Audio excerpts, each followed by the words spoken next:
Ah, good old Force Awakens. Some people loved it, some people hated it. I was one of those people who was in the middle ground. Not the best Star Wars film ever made, but certainly not the worst. We'll get into that one another time. It might be interesting to note that this was the first Star Wars movie I actually saw in theaters, not counting the Phantom Menace one in 3D that people don't like to admit existed. So when I entered the theater and saw the opening crawl on the big screen for the first time, it was an experience I will surely never forget.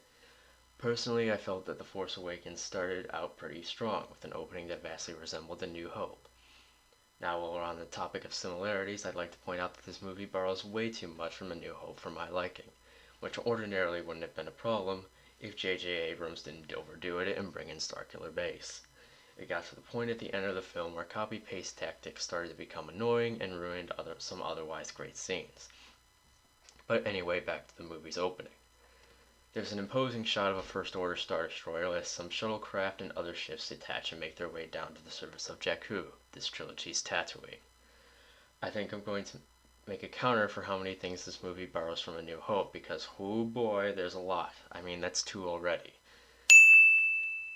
There's a conversation between two people, one of which is a main character called Poe Dameron, a Resistance pilot, and this other old guy whom we never find out the name of and who gets killed shortly after.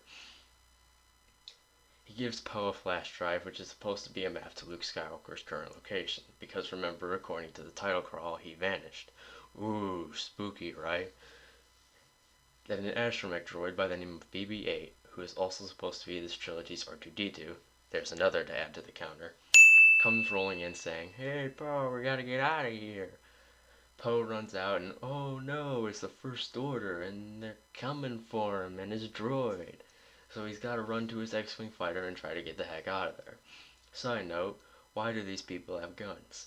Like, are they supposed to be a faction of the Resistance or something? I don't know, it's never explained, but it's a little odd. The First Order deploys their armada of stormtroopers and charge into the village. Poe makes it to his fighter as BB-8 urges him to hurry up and take off already, but the stormtroopers notice him and immediately light up his X-Wing, damaging it so that he can't escape. The villagers are getting slaughtered and their homes burned with flamethrowers. Things are looking pretty grim.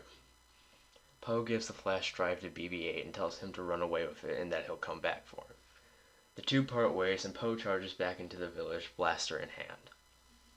He manages to take out a few stormtroopers, one of which just happened to be a friend of another main character called Finn, who is a stormtrooper soldier of the First Order. He watches his comrade get killed, who then reaches out with a bloody hand to Finn's face, marking him with it.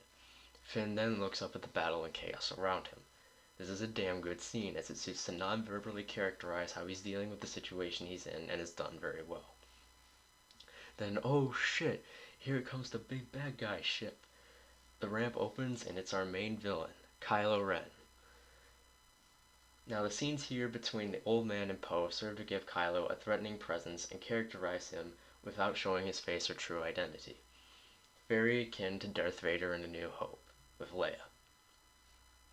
Like I said, the old man is sliced to death, the rest of the villagers are slaughtered, and Poe is taken prisoner on board the First Order's destroyer. Cool, let's fast forward a bit. Now we get to Rey, our new main protagonist and also the overpowered female version of Luke. Add that to the counter, thank you. Rey is a scavenger on this desert planet whose only home is a decrepit Imperial walker. She survives by collecting spare parts and other trinkets from crashed Star Destroyers, which she then trades for portions, whatever the hell those things are supposed to be. Balls of, what, cake? Or something? I don't know. Guess it's not as bad as blue milk from A New Hope, or green milk from The Last Jedi. Anyway guys, that's gonna do it for this video. Please leave a like and comment and subscribe to stay up to date for part 2 and other content to be coming soon. Thanks and have a good day.